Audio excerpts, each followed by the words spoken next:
இது மகிமை நேரம். கர்த்தர் இரட்சகருமாகிய இயேசு கிறிஸ்துவின் ஈடு இணையற்ற நாமத்தில் மகிமை டிவி நேயர்களை நான் வாழ்த்துகிறேன். இந்த நாட்களிலும் ஸ்திரீயே நீ பலவீனத்திலிருந்து விடுதலையாக்கப்பட்டாய் என்று நாம் தியானித்து வருகிறோம்.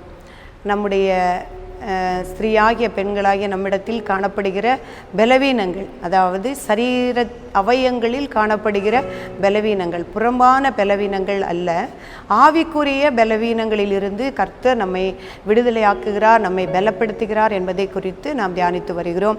நம்முடைய உதடுகளில் காணப்படுகிற பலவீனங்களிலிருந்து எப்படி நம்மை பலப்படுத்துகிறார், கண்களில் காணப்படுகிற பலவீனங்களிலிருந்து எப்படி பலப்படுத்துகிறார், இருதயத்தில் மற்றும் கரங்களில் காணப்படுகிற பலவீனங்களிலிருந்து எப்படி பலப்படுத்துகிறார் என்று வேதத்தில் பல காணப்படுகிற பெண்களை குறித்தும் மனிதர்களை குறித்தும் நாம் தியானித்து நாம் ஜெபித்தோம். இந்த நாளிலும் நம்முடைய கால்களை தேவன் பலப்படுத்துகிறார். எப்படி பலப்படுத்துகிறார் என்று பார்க்கும் பொழுது 2 சாமுவேல் 22 அதிகாரம் 34 அவர் என் கால்களை மான்களுடைய கால்களை போலாக்கி என் உயர் ஸ்தலங்களில் நிறுத்துகிறார். நம்முடைய கால்களை மான் கால்களை போலாக்கி, நம்முடைய கால்கள் எப்படிப்பட்ட கால்களாய் இருந்தால் அது பலமுள்ளதாக இருக்கும், பலமுள்ள கால்கள் என்று எண்ணப்படும் என்று நாம் சிந்தித்தோமானால் நம்முடைய கால்கள் தேவனை நோக்கி ஓடுகிற கால்களாக இருக்க வேண்டும். நம்முடைய வேதத்திலே நம்முடைய மகதிலே நாம் மரியாதை குறித்து பார்க்கும் பொழுது இயேசு கிறிஸ்துவை அடக்கம் பண்ண பிறகு அந்த இயேசு கிறிஸ்துவுக்கு பரிமள தைலமும் சுகந்த வர்க்கங்களும் வைக்க வேண்டும் என்று அதிகாலையிலே இருட்டோடு எழுந்து பெண்களாக சேர்ந்து அந்த இயேசு கிறிஸ்துவுக்கு சுகந்த வர்க்கங்களிட ஓடி செல்கிறார்கள். அந்த இடத்திலே போர்ச்செவர்கள் இயேசு கிறிஸ்துவனுடைய அவருடைய உடலை பாதுகாக்கும்படியாக இருப்பார்கள் என்று அறிந்த பிறகும் எதற்கும் பயப்படாதபடி என் தேவனை பார்க்க வேண்டும், கடவுளை பார்க்க வேண்டும் என்று அவர்கள் ஓடுகிறார்கள். அதே போல நம்முடைய கால்கள் தேவனை நோக்கி ஓடுகிற கால்களாக இருக்க வேண்டும். நாம் இயேசு கிறிஸ்துவை குறித்து பார்க்கும் பொழுது அவர் கலிலேயா முழுவதும் நடந்து ஜெப ஆலயங்களிலே உபதேசித்து சுவிசேஷத்தை பிரசங்கித்து வந்தார், நோய்களையும் சுஸ்தமாக்கினார் என்று நாம் வாசிக்கிறோம். அவர் முழுவதுமாக நடந்து உபதேசிப்பதிலும் சுவிசேஷத்தை பிரசங்கிப்பதிலும் அவருடைய கால்கள் நடந்தது என்று பார்க்கிறோம். அதே போல நம்முடைய கால்களும் தேவனை நோக்கி ஓட வேண்டும். நம்முடைய சுவிசேஷத்தை பிரசங்கிப்பதில் ஒரு அழிந்து கொண்டிருக்கிற ஆத்துமாக்களுக்கு சுவிசேஷத்தை சொல்லி அவர்களை தேவனுடைய ராஜ்யத்துக்கு நேராக நடத்தும்படியாக நம்முடைய கால்கள் ஓட வேண்டும். அப்படி நம்முடைய கால்களை தேவன் பலப்படுத்த வேண்டும். இந்த ஜெபிக்கிற நம்முடைய கால்கள், முழங்கால்கள் ஜெபிக்கிற கால்களாக முடங்குகிற தேவனுக்கு முன்பாக எல்லா கால்களும் எனக்கு முன்பாக, எல்லா முழங்கால்களும் எனக்கு முன்பாக முடங்கும் என்று சொன்னது போல அவர்களுக்கு தேவனுக்கு முன்பாக முடங்குகிற கால்களாக இருக்க வேண்டும். அன்னாளை குறித்து நாம் பார்க்கும் பொழுது அவர் தேவனுக்கு முன்பாக முழங்காலில் நின்று தன் கண்ணீரை ஊற்றியதின் நிமித்தம் அவள் ஒரு பெரிய தீர்க்கதரிசியை, ராஜாக்களை அபிஷேகம் பண்ணக்கூடிய ஒரு தீர்க்கதரிசியை பெற்றுக்கொண்டாள், ஒரு கொடுத்தாள் என்று நாம் பார்க்கிறோம். பெண்களாகிய நம்முடைய கால்கள் தேவனை தேடி ஓடுகிற கால்களாக, அழிந்து போகிற ஆத்துமாக்களுக்கு சுவிசேஷத்தை சொல்லுகிற கால்களாக, தேவனுக்கு முன்பாக முடங்குகிற கால்களாக இருக்க வேண்டும்.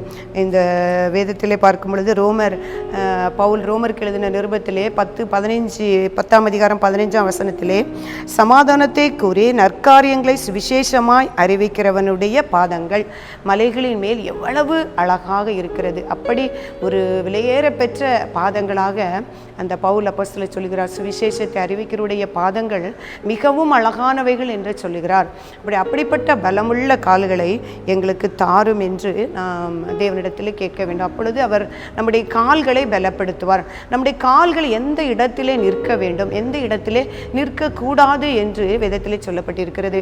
சங்கீதம் 1 அதிகாரத்திலே 1 வாசிக்கும் பொழுது, நீ துன்மார்க்கருடைய ஆலோசனையில் நடவாமல் பாவியின் வழியில் நில்லாமலும் பரியாசக்காரர் உட்காரும் இடத்தில் உட்காராமலும். கர்த்தருடைய வேதத்தில் பிரியமாயிருந்து இரவும் பகலும் அவருடைய வேதத்தில் தியானமாக இருக்கிற மனுஷன் பாக்கியவன். பாவிகளுடைய வழியிலே நம்முடைய கால்கள் நிற்கக்கூடாது. நம்முடைய வழிகள் எங்கே நம்முடைய கால்கள் எங்கே நிற்கணுமா? எருசலேமே உடைய வாசல்களில் என் கால்கள் நிற்கலாயிற்று என்று தாவீது சொன்னது போல போல நம்முடைய கால்கள் அவருடைய ஆலய பிரகாரங்களில் சபையின் நடுவில் உம்மை துதிப்பேன் என்று சொன்னது போல நம்முடைய கால்கள் சபையின் நடுவிலும் நம்முடைய தேவனுடைய பிரகாரங்களிலும் இருக்க வேண்டும். பாவி நிற்கிற இடத்திலும் பாவி செல்லுகிற வழியிலும் நம்முடைய கால்கள் செல்லக்கூடாது. அப்படி தீங்குக்கு நேராக செல்லுகிற பாதைகளுக்கு நம்முடைய கால்கள் செல்லக்கூடாது. யோசுவாவுடைய நாட்களிலே அந்த ஆசாரியர்கள் ஜெபத்தோடு அந்த தேவனை நம்பி அந்த யோர்தானை கடந்த பொழுது அந்த கால்கள் அந்த யோர்தானில் பட்ட உடனே அந்த யோர்தான் பிரிந்து அவர்கள் யோர்தானை கடந்து சென்றார்கள் என்று வாசிக்கிறோம். பார்த்தீர்களா? அந்த அதிசயங்களை நம்மை காண செய்வார். நம்முடைய கால்கள் அதிசயங்களை காண செய்வார். அதே போல எரிகோவை சுற்றி துதித்து அவர்கள் 7 தரம் சுற்றி வந்த பொழுது அந்த எரிகோ தகர்க்கப்பட்டு அந்த எரிகோவுக்குள் அந்த இஸ்ரவேல் ஜனங்கள் பிரவேசித்தார்கள் என்று நாம் வாசிக்கிறோம். அப்படிப்பட்ட நம்முடைய கால்களை பலப்படுத்தும். நம்முடைய அழிந்து போகிற ஆத்துமாக்களை தேடவும் தேவனை தேடவும் அவருடைய ஆலய பிரகாரங்களில் நிற்கவும் எங்களுடைய கால்களை பலப்படுத்தும் ஆண்டவரே என்று கேட்கும் பொழுது தேவன் நம்முடைய கால்களை பலப்படுத்துகிறார்.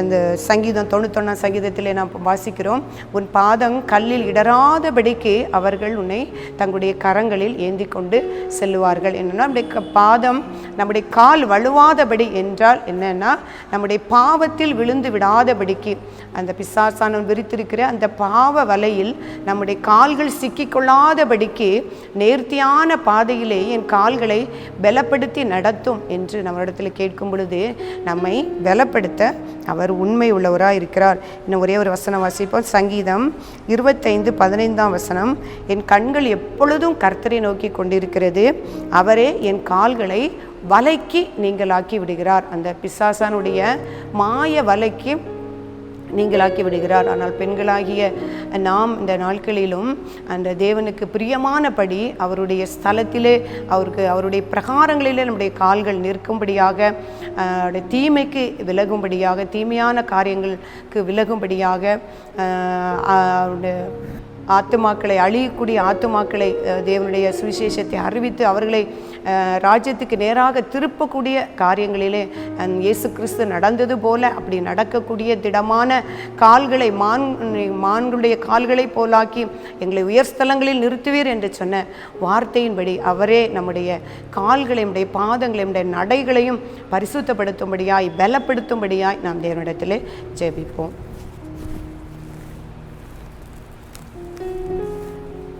பரிசுத்தமும் இரக்கம் நிறைந்த எங்கள் அன்புள்ள தகப்பனே, உம்மை துதிக்கிறோம் ஐயா, உம்மை ஸ்தோத்தரிக்கிறோம் அப்பா.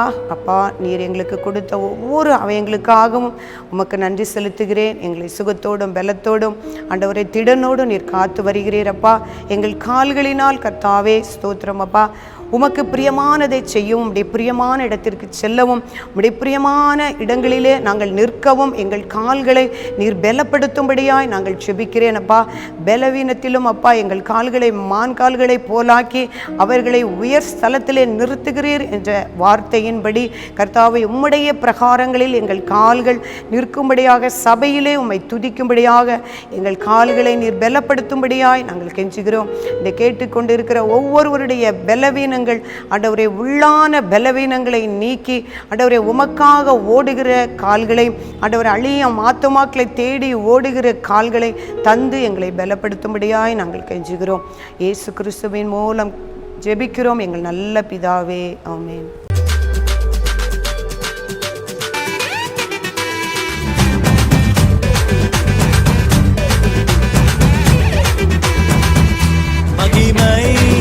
மகிமை